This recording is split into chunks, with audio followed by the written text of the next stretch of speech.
भारत में बाबर ने किस साम्राज्य की स्थापना की थी? भारत में बाबर ने मुगल साम्राज्य की स्थापना की थी। मध्यकालीन भारत में कौन मुगल शासक थे? मध्यकालीन भारत में चंगताई तुर्क शासक थे।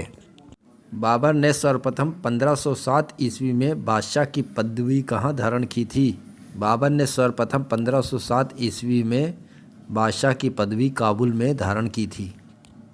बाबर को भारत आक्रमण का संदेश किसने दिया था? बाबर को भारत आक्रमण का संदेश आलम खान और राणा सांगा ने दिया था।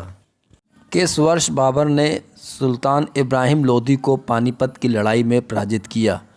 1526 ईस्वी में बाबर ने सुल्तान इब्राहिम लोदी को पानीपत की लड़ाई में पराजित किया। मेवाड़ के किस राजा को 1527 ईस्वी में खानवा के युद्ध में बाबर ने हराया था तथा इस युद्ध में जिहाद की घोषणा की थी?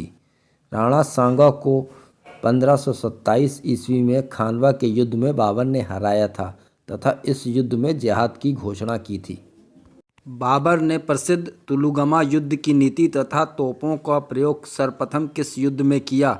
बाबर ने प्रसिद्ध तुलुगमा युद्ध की नीति तथा तोपों का प्रयोग सर्वप्रथम पानीपत के प्रथम युद्ध में किया। पानीपत के प्रथम युद्ध में बाबर के दो महान तोपची कौन थे? उस्ताद अली और मुस्तफ़ा खां बाबर के दो महान तोपची थे।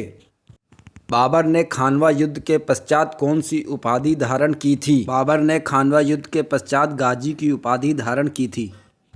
बाबर ने 6 मई 1529 में घाघरा के युद्ध में किस सेना को पराजित किया था? बिहार तथा बंगाल की संयुक्त सेना को पराजित किया था। बाबर तथा मेदिनी राय के बीच चंदेरी का युद्ध कब हुआ था? बाबर तथा मेदिनी राय के बीच चंदेरी का युद्ध 29 जनवरी 1528 को हुआ था। बाबर को आगरा में कहाँ दफनाया गया था? बाबर को आगरा में नूर अफगान में दफनाया गया था।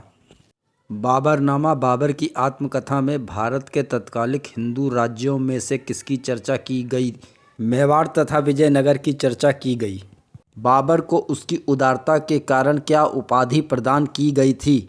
बाबर को उसकी उदारता के कारण कलंदर की उपाधि प्रदान की गई थी। बाबर की मज़ार कहाँ स्थित है? बाबर की मज़ार काबुल में स्थित है।